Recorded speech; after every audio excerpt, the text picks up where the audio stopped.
10, 9, 8, 7, 6, 5, 4, 3, 2, 1,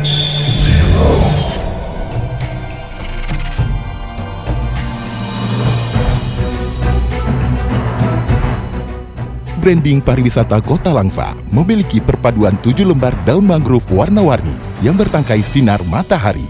Bermakna, wisata mangrove adalah destinasi primadona terpopuler. Sebagian besar spesies mangrove dunia ada di sini dan menjadi habitat puluhan jenis burung migran.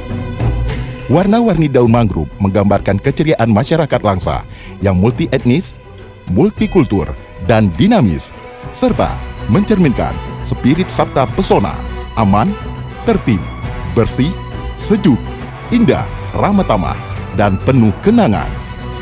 Matahari yang selalu bersinar dari ujung timur adalah simbol dari semangat baru sebuah kehidupan yang penuh keberkahan dan keindahan.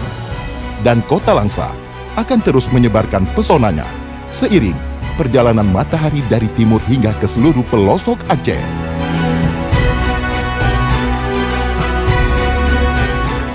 Dinas Pemuda Olahraga dan Pariwisata Kota Langsa dengan bangga mempersembahkan Langsa Pesona Pesisir Timur Aceh.